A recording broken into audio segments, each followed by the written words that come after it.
اگر کوئی بندہ اپنی ہی زندگی میں اپنی جائیداد اپنی اولاد میں تقسیم کرنا چاہتا ہے تو اس تقسیم کا شرعی طریقہ کیا ہے مفتی صاحب؟ زندگی میں والد اپنی تمام پراپرٹی جائیداد اور مالیت کا وہ مالک ہے، خود مختار ہے، وہ اولاد کو دے یا نہ دے۔ اولاد والدین سے مطالبہ نہیں کر سکتے کہ آپ جی ہمارا حصہ دیں، ظاہر ان کا حصہ ہے بھی نہیں ہے، والد کا حصہ ہے، وہ خود اس کا مالک ہے، وہ چاہے دے چاہے نہ دے۔ البتہ اگر کوئی والدین اپنی زندگی میں اپنے بچوں میں اپنی اولاد میں اپنی جائیداد مال وغیرہ تقسیم کرنا چاہیں تو اس کی حیثیت بہت گفٹ اور ہبہ کی ہے۔ جی تو گفٹ اور ہبہ کے اندر اولاد کے درمیان مساوات اور برابری کرنا ضروری ہے، یعنی جتنا حصہ اپنے بچے کو دے رہا ہے تو اتنا حصہ ہی اپنی بچی کو بھی بچوں دے، تو یہ برابری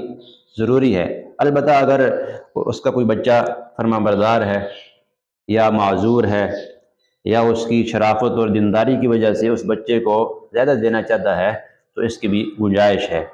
اور ایک دوسرا طریقہ جو وراثت کی طرز پر تقسیم کرنے کا ہے، اصل میں وراثت تو جاری ہوتی ہے مرنے کے بعد مال میں، جی زندگی میں تو وراثت ہے نہیں ہے۔ اگر کوئی آدمی اپنی زندگی میں وراثت کے طرز پر تقسیم کرنا چاہتا ہے، یعنی بچے کو دگنا دے اور بچی کو اس کا آدھا دے،